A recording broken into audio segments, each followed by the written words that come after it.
Could the Phoenix Suns have had a worse loss? LeBron scores his age. And just how trash are the Philadelphia 76ers right now? It's Locked On NBA Game Night. Let's go.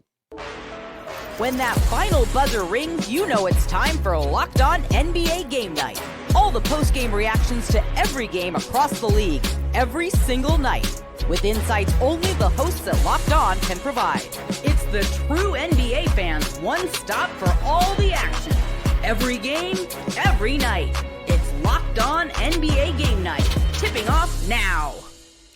Welcome to another edition of Locked On NBA Game Night. Every game, every night in under 30 minutes. On Fridays, we're co-host Jake Madison at NOLA Jake on Twitter and the host of the Locked On Pelicans podcast. And I'm John Karalis at John_Karalis on Twitter and host of Locked On Celtics. We had 9 games in the association, and honestly, they were all kind of fun. I really enjoyed watching all these. We're going to go over LeBron's big night, the Suns having a terrible loss, the Grizzlies didn't show up, the 76ers, and a whole lot more. Today's episode of Locked On NBA Game Night is brought to you by FanDuel. Right now, new FanDuel customers get $150 in bonus bets if your first $5 bet wins.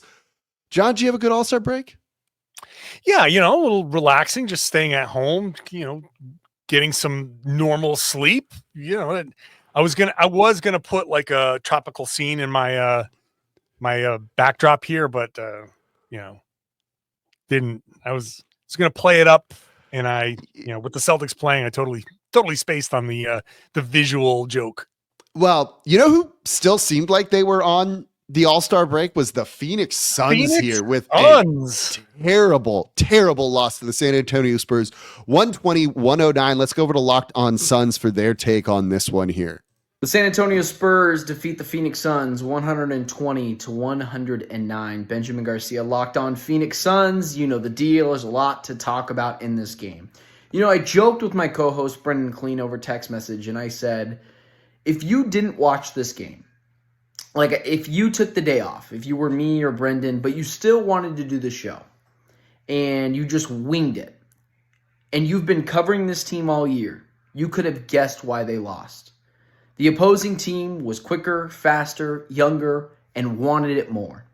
Phoenix Suns at one point, Keldon Johnson got an and one offensive rebound on KD, Devin Booker, Royce O'Neal, and Tyus Jones, who are all into the basket too. This team's issues continue to be internal. It's not a skill issue. Ryan Dunn was invisible tonight because of Coach Budenholzer, and the Phoenix Suns continue to struggle and continue to be one of the most disappointing teams in the NBA. That's a pretty brutal take there if you're the Phoenix Suns, but he's not incorrect. Look, this is about as bad of a loss as you could have happen. You had the news come out today that Victor Wembanyama is going to be out for the remainder of the season. If you want more on that, go listen to Locked On NBA from yesterday because they covered that in our midday show. It's basically a neutral site game. This game was played in Austin, not in San Antonio, where there are a lot of Phoenix Suns fans, and you can't get stops. Kevin Durant basically no-showed on defense in this game. Emblematic of the season, right? Absolutely. To think that here we are, first game out of the All-Star break, and the Suns and Spurs are tied in the loss column is unforgivable for Phoenix. You just, to have this level of talent, and I know fit matters and all of that stuff, but to have KD, have Booker and Bradley Beal on that team and somehow have it not be able to fit, to not be able to find some way is an absolute indictment on those guys. And I'm probably going to say mostly Bradley Beal, but it is an indictment on these guys that they cannot figure this out. And I don't know where Phoenix goes from here other than they were trying desperately to move Beal and they pivoted to try to move Kevin Durant. They are a desperate team, and this is just like the slow death of a team that was doomed from the beginning. They have to have big changes in the summer. And I don't want to take I don't want to take a ton away from the San Antonio Spurs here, but to do this without their best player, right? De'Aaron Fox was great, especially in the fourth quarter where he scored 11 points, got to the line 7 times. The dude was just attacking. And like the Phoenix Suns in a game that like you've just got to win, right? I don't care about the post All-Star game, Russ. We're going to talk about LeBron, who just put up 40 in the second night of a back-to-back at age 40, right? That means there's no excuse for this Suns team whatsoever. To be lazy on defense, to not rotate over and things like that is just so unbelievably, it's like disappointing, right? Like I want to see this team live up to its like, I'm not even mad, John. I'm just disappointed, right? We all know that's worse. We all know that's so much worse. Yeah, look, it is sad. It is sad because everybody had high hopes for Phoenix. It's the absolute like blueprint for how not to navigate the second apron. But meanwhile, I do want to say for the Spurs, just want to say that this is an opportunity for De'Aaron Fox to like kind of show out a little bit. Like, all right, everybody, this is like a galvanizing moment for a team like the Spurs who know they're not going anywhere. So they're like, hey, we got 26 games left. Let's just play hard. Everybody's going to take us lightly. De'Aaron Fox is a star player, star level player, and you got some young talent. Like this is an audition for some of these guys. This is an opportunity to be like, hey, we're not just Wemby and the Spurs. There are good players here. So yeah, they took advantage of that. They took advantage of the Suns probably being like, without Wembanyama, we can just do whatever we want. They couldn't even they put up 109 points. Without Wembanyama, you should just be attack. Should put up 140 points on the Spurs. Their defense isn't good enough to stop a team with the offensive firepower of the Suns, but the Suns could just never get any kind of like cohesion going. So yeah, this is disappointing for them, but good for the Spurs.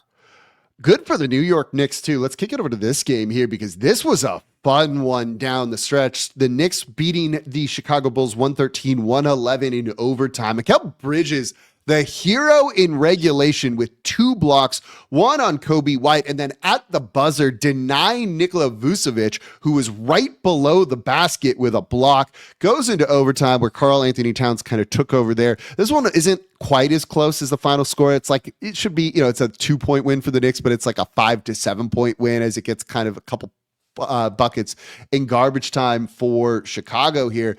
This one was fun though, and to see Bridges in that Knicks team step up defensively, where that's what Thibodeau is known for, and they haven't done that all season. Pretty impressed with this one overall. When you get giddy with the type of game that he has for Chicago, 27 points on a good shooting night for him, he's the type of guy where it's like boom or bust, can help your team win or not win depending on how he's playing. To overcome a good giddy game, I always think is kind of particularly impressive here. Can I just tell Nikola Vucevic to just go straight up with that? Like you had Bridges pinned under the basket. He instead brought it down, turned it to his dominant hand, and tried to lay it up, and Bridges timed it perfectly. Great defensive play. But you had him buried under the hoop. You caught it with your left hand. Just little jump hook with that left hand, and Chicago wins this game. And the entire story of this is different. So, I mean, kind of like, but that's what the Bulls are. It's just, you look at them. This is a great loss for them, right? Like they want to be losing games. Yeah. But, look, for the Knicks, these wins are important. And to get, monster game from Karl Anthony Towns, 32 points, 18 boards.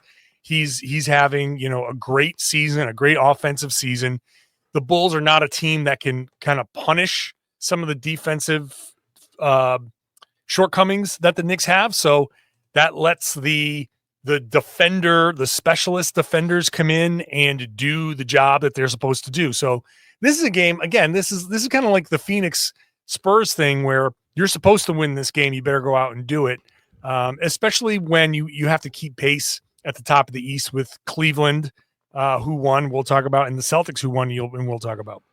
Yeah, let's get into those games and others coming up here next, including LeBron with a really big night. How bad are the Philadelphia 76ers, and some suspension news for the Milwaukee Bucks? That's all coming up here next in today's episode of Locked On NBA Game Night. NBA fans, get ready. They swoosh you saves thanks to Dash Pass. Every time a player drops 50 or more points in a game, you score a huge deal the next day. And it's really simple. When any player scores 50 or more in a game during the 24-25 NBA regular season, Dash Pass members get 50% off an order, up to $10 off the next day from noon until midnight. So here's how you take advantage of this. Maybe you're a little bit tired the next day at work because you were up late watching games. So if you need a quick and easy lunch with Dash Pass, you can get your favorite meals with $0 delivery fees and reduced service fees. Plus now you can save even more with this exclusive NBA offer. Or you're up late watching highlights or just need a midnight snack, use Dash Pass to grab something delicious while saving big. So sign up for Dash Pass and be ready to save. When any player scores 50 or more in a game, Dash Pass members get 50% off an order the next day, up to $10 off. Just use promo code NBA50 from noon to midnight after a 50-point game on eligible orders at participating merchants. Must have a Dash Pass account. Terms apply. Visit DoorDash to learn more. And thank you for making it Locked On NBA Game Night your first listen. Today and every day, we are here 7 days a week breaking down every game across the association all season long. We are not missing one single thing. It's been really fun to get you everything you need to know in 30 minutes or less. And for your second listen, I'm going to Locked On Spurs to hear about the Victor Wembanyama injury diagnosis, maybe not quite an injury, and how that's going to impact not just this season, but their future for one of the NBA's brightest stars. And don't forget, we have a newsletter for all of your favorite teams. Just go to Locked On Daily to sign up. Click on the logo for your favorite team. Get it into your inbox. There's Locked On Pelicans. There's Locked On Celtics and every other team. So let's keep bouncing around the association. A fun night here. The Lakers beating the Portland Trailblazers 110-102. A massive night from LeBron James. Let's go over to Locked On Lakers. This is Andy Kamenetsky, co-host of Locked On Lakers podcast, and the Lakers get a 110-102 win over the Blazers in Portland. No Luka Doncic tonight, so LeBron James, Austin Reeves had to pick up a lot of slack, which they did despite a rash of turnovers for both guys. LeBron James, 40 points, 14 of 24 from the field, 4 of 8 from behind the arc. Austin Reeves, 32 points, 13 trips to the line, and several key defensive plays down the stretch. It's been a very disjointed period for the Lakers since the Luka Doncic trade, and there's clearly a lot that they are working through, a lot that they need to figure out, and they need to definitely get on a better page before Saturday's game against Denver. For more Lakers coverage, make sure you're watching Locked On Lakers on YouTube and listening wherever you get your podcasts. John, I don't know if you've heard this before, you're even kind of familiar, but LeBron James, pretty good basketball player, I think. It's a bold statement, and I applaud the guts that it takes to make statements like that on, a national platform like this. I agree that LeBron James is a good basketball player. I look forward to seeing what his future holds. Listen, first of all, it's weird. It's weird to hear Andy be like, "No Luka Doncic tonight." I'm like, God, it's going to take. It still hasn't sunk in, right? That. In a lot of ways, you say, okay, well, it kind of sucks that it took this much effort to get past a Blazers team, but that's going to happen. For the Lakers that are, trying to figure themselves out,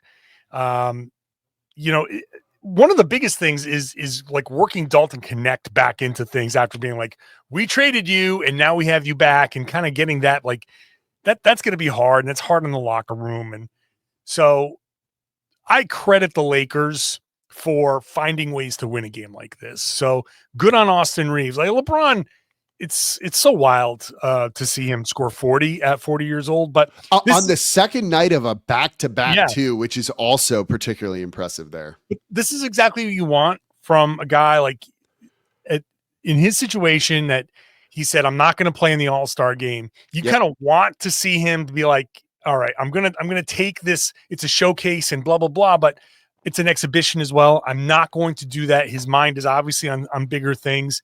So and this is why he did it, so he could rest up and carry the Lakers through this period. And I'm sure LeBron is thinking, I need to step up in these few games until Luka gets himself right, until everything kind of gets to gel, and then Luka can be like the number one guy for a while. Yeah, I think. Look, they're going to be disjointed for a while because this team wasn't built with Luka Doncic in mind, and you have to do that trade because, of course, you do. But it's just going to be a learning curve with it, and you're missing a player, a big important player when he's not playing in this. However, you get a win is how you get a win, and that's an important thing. LeBron led them. There you go, dude's just really, really. Really good. Incredible. Let's go to the other LA team here, and that's the Milwaukee Bucks beating the Los Angeles Clippers 116-110. Let's go over to Locked On Bucks for more. It was looking bleak for the Milwaukee Bucks for a second there. They entered the third quarter up by 7, went into the fourth quarter down by 9. A furious fourth quarter comeback led by Giannis, who was on a minutes restriction. Although he did not finish the game, he set the tone for the Bucks in the fourth during the minutes that he was on the court. Giannis scored or assisted on the first 16 points of the fourth quarter for the Bucks. When he sat down, Dame took over a little bit from the free throw line, and you had a lot of other Bucks players stepping up in the moment. A complete team win for this Bucks team with 6 different guys scoring in double figures, including all 5 starters. In the first game without Bobby Portis, the Bucks finally utilized Jericho Sims for a little bit and just played a really big jumbo lineup. We'll see how the Bucks continue to handle their rotations going forward with Bobby Portis set to miss the next 24 games after this one being the first game of his 25-game suspension for taking an illegal drug substance, according to the NBA. So a big Bucks win for them coming out of the break, and they have to look to get another win tomorrow night against the Wizards. So no Norm Powell in this one for the Clippers. Kawhi with 25, Harden with 24 here. But I want to go back to the Bucks and the suspension to Bobby Portis. Let's play a quick real or fake here. Real or fake? That's a BS suspension for Bobby Portis, actually. Fake. Okay. Fake. I don't think it's a BS suspension. The rules are clear. The list is the list, and you got to know what you're taking. So either he knowingly took it and it's his excuse that's BS, or he didn't know what he was taking, and that's his own damn fault, because you gotta, like, if I'm taking a painkiller knowing like tramadol or whatever the things are, like, read the label. You gotta look at the label. Give me the label. What's this? What am I taking?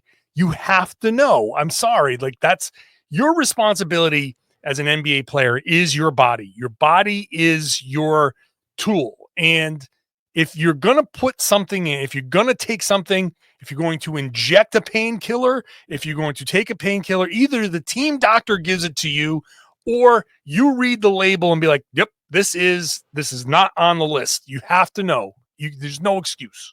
So I at one point I would have been like, you know what? No, it's true. It's real. This is like a BS thing, because I don't think that's a substance that probably needs to be banned, though I'm not a doctor. But then the excuse is like, oh, he got it from somebody else. And they're like, but that person has a valid prescription for it. So they're like, he didn't just go down to the corner and buy it from someone who's actually prescribed it just gave him a pill. And it's like, yeah, that doesn't help you here, man. So it wasn't prescribed to you. You're taking someone else's prescription, which, yeah, no. So, okay, one more game in this segment that we want to get to here, and that is the Boston Celtics beating the Philadelphia 76ers 124-104. Let's go over to Locked On Celtics. I think you might know this guy for more on this game. And Tatum dominates the game. The Celtics dominate the Sixers. Tatum drops a triple-double, and really 5 of 13 shooting, 15 points. Doesn't seem like it'd be a dominant game from Tatum, but he was in complete control the whole way through. I thought this might have been his best passing game, and he's had a lot of games this season where I thought it might be his best passing game. It just keeps getting better and better. 15 points, 11 rebounds, 10 assists. It's the way he's seeing the floor. It's the passes that he's making. You cannot double him. You cannot blitz him. He is seeing everything. He's making every right read. It is incredible. But they also got a dominant performance from Jaylen Brown, who I thought early on was a little bit shaky, but 20 points, 6 rebounds, 6 assists. Peyton Pritchard was huge. The first half, 5 of 6 shooting from 3. He got some late run and got his point total up to 28. Luke Cornett running a 2-man game with Tatum had a dominant stretch. Really, Luke Cornett, dominant stretch. The Sixers are toast, man. The Sixers with Embiid in that knee, he can't guard in space. He can't move. It just really was almost sad to see. And I'm saying that from a Celtics perspective. Celtics took advantage of it. He was targeted every time down the floor, and they really pumped up their lead because of it. It's a great way to come out of the All-Star break. More coming up on the Locked On Celtics podcast.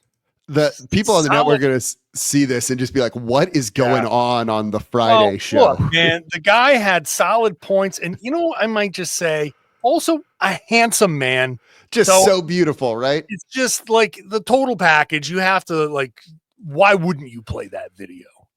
When you put it that way, right? Look, you recorded the video. We got the content. We may as well take advantage of it here. So let's go and let's just do it, right? No reason not to here. So there you go with everything. So Peyton Pritchard, by the way, off the bench, 8 of 15 from 3 for 28 points, leading scorer for Boston on the night.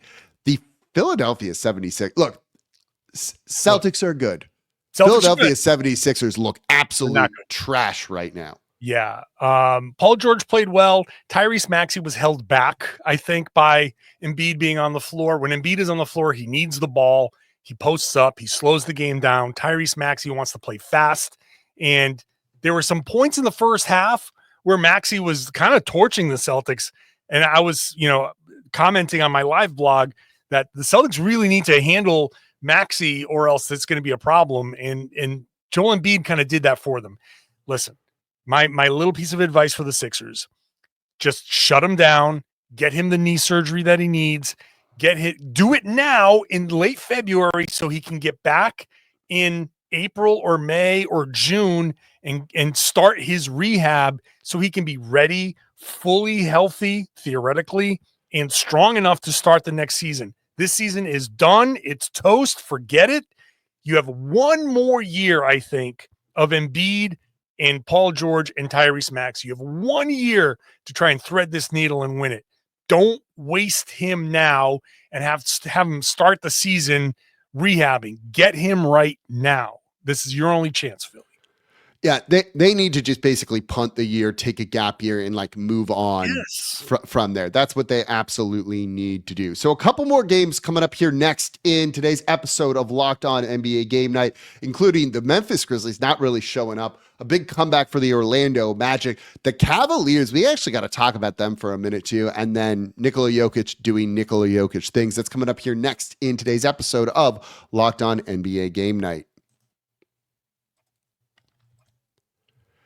Today's episode of Locked On NBA Game Night is brought to you by FanDuel. When the games tip off, the NBA action is just getting started, and there's no better place to get in on it than FanDuel, America's #1 sportsbook. With FanDuel, you can place live bets throughout the game, so even if you miss the opening tip or you want to bet on a fourth quarter comeback, you can stay in on the action. And if you're looking for a bigger payout, you can even combine your live bets into a same-game parlay. I love the live betting feature. It means if you're late to a game, you can still get in on the action. Or maybe your favorite team, like the Pelicans, are tanking. So don't bet on those fourth quarter comebacks and fade them in the fourth quarter if anything here. Plus, the app is super easy to use, and when you win, you get paid instantly. So right now, new FanDuel customers can get $150 in bonus bets if your first $5 bet wins. Just visit FanDuel.com to join today. That's FanDuel.com for your shot at $150 in bonus bets. Make every moment more with FanDuel, the official sports betting partner of the NBA. And thank you for making the Locked On NBA Game Night your first listen today and every day. We are here 7 days a week covering every single game across the association this season. Subscribe wherever you get your podcasts. We're also on YouTube as well. We are part of the Locked On Podcast Network, your team every day. All right, John, let's start to wrap up what's going on across the league here right now. And let's start with the Memphis Grizzlies beating the Indiana Pacers 127-113. Let's go over to, you're shaking your head there. Pacers beat the Memphis Grizzlies 127-113. Did I flip it? Yes. Okay, there we go. The Pacers beat the Memphis Grizzlies 127-113. Would have made the next clip even more confusing. Here we go. The Memphis Grizzlies certainly could have begun their post-All-Star slate a little bit more effectively. A 50-point second quarter for the Indiana Pacers helped doom Memphis on this night. Pacers win big at home to start the post-All-Star slate. I'm Joe Mullinax of Locked On Grizzlies. John Morant did not play his best basketball game. 4 for 15 from the field, only 12 points, 5 turnovers to only 6 assists. Not his best basketball, to say the least. Jaren Jackson Jr., Desmond Bane played better. However, if you watch the contest, beyond Ja's struggles, of course, you want to see better defense. You can never give up 50 points in a quarter and expect to win. Too many turnovers leading to too many Indiana Pacers points, lost possessions for the Grizzlies, but also too much Zach Edey standing around, not setting screens, too much John Morant hanging out in the corner. This offense, while unique, has to evolve to fit its players better. All right. There you go. By the way, you know why the Pacers won this game? Because Oh, go ahead. No, I was going to say because they had like 20 guys score double figures. Yeah, that doesn't hurt things too. They were doing it for Tony East, host of Locked On Pacers, who got married, right, by the way. Getting a win on your wedding day right there. We got to give it up for Tony East, helping the Pacers get this victory here and making Memphis question things a little bit, maybe. Well, I mean, I don't know about question things, but the knock on the Grizzlies has always been like half court offense. Yeah. And like, even if that has gotten, better, it can still, like, old habits die hard. And if you're not hitting shots, then it can be discouraging. So I think Memphis has done well enough all season long where this is a blip. And look, the Pacers have this thing where I know they give the Celtics a lot of trouble. When the Pacers are playing well, they can be incredibly difficult to stop. Like they don't even really worry so much about their defense. They have the potential to put up like that 50-point quarter. It's like, wow, it's a 50-point quarter. They remind you of last year a little bit too with that, where they were just so explosive offensively. That's it. You are capable. Like, look at these point totals. Like Halliburton had 22, Turner had 17, Siakam had 16, Mathurin had 16. You just have all of these guys capable of hitting a few shots. A guy like Aaron Nesmith hits a few 3-pointers, and he's up to 13 points. Like, they can pile up the points in a hurry because they are fast paced. They're unpredictable. And so if you're off your game at all, if you're struggling at all, if you feel discouraged at all, and the Pacers have it going, then the Pacers will win these games. Like, the Pacers might be one of the most volatile and dangerous teams in the East because you don't know whether you're getting like massive offensive masterpiece or if you're getting the kind of bumbling, oh, this is just a bad Pacers game, which puts them in the middle of the pack. But when they are on, man, they are on.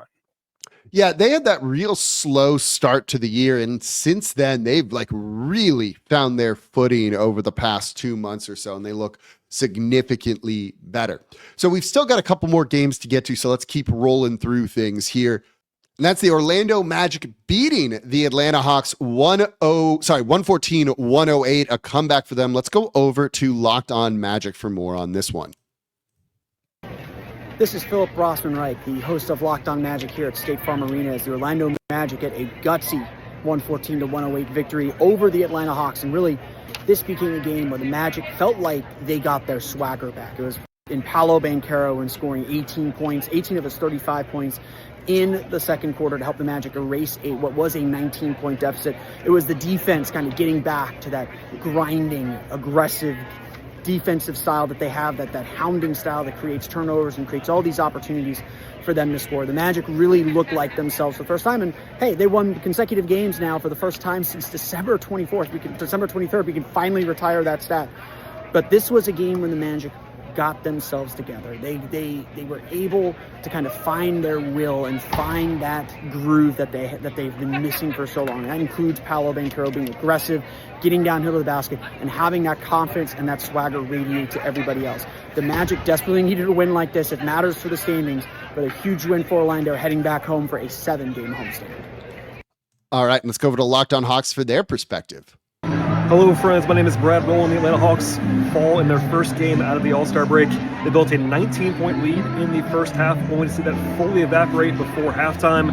A lot of things went wrong for the Hawks in that span, but chief among them was the poor, I would say very poor, two-point shooting. The Hawks were about 40% from two in this game, including a ghastly percentage at the rim. All kinds of missed layups and missed floaters all the way through. They claw all the way back in the fourth quarter, tied the game 3 minutes to go, and I would say fittingly missed 4 straight shots pretty much near the rim to end up losing this one by a 6-point margin in the end. Of course, nothing to be ashamed about too much for the actual loss here. They were underdogs at home, but at the same time, a game that was very winnable, that got away from the Hawks on a night that was certainly full of frustrations for the team, for everyone watching, and more. We'll get into all the details, all the takeaways, and all of everything else, basically, on Locked On Hawks podcast. All right, let's go to our next game here, and that is the Cleveland Cavaliers beating the Brooklyn Nets 110-97. Let's go over to Locked On Cavs. Danny Cunningham here at Barclays Center in Brooklyn after the Cavs beat the Brooklyn Nets 110-97. Let's talk about this one for 94 feet. The Cavs looked like a team that was a little bit rusty in the first half. They were down 50-48 at halftime. Offensively, shot the ball really, really poorly. Defensively, I thought they were pretty solid. Maybe part of that was Brooklyn could have been a little bit rusty offensively, but in the second half, we saw a third quarter avalanche. We saw Darius Garland get rolling. We saw Donovan Mitchell have a nice second half. We saw Evan Mobley have one of his best and ones of the season. We saw this Cavs team really go back into what they've been all season in that third quarter. They went on a 20-2 run, then just really took control of the game. Defense in the fourth quarter, at the start of the quarter, was absolutely fantastic, and the Cavs gave the Nets no hope of coming back in this one. So the Cavs moved to 45-10 on the season, and now they've got a back-to-back tomorrow night at home against the New York Knicks. I will talk to you after that. Cavs adding Javonte Green from the Pelicans, who are buying him out. Maybe they're scared of the Celtics there a little bit, trying to add some wing depth.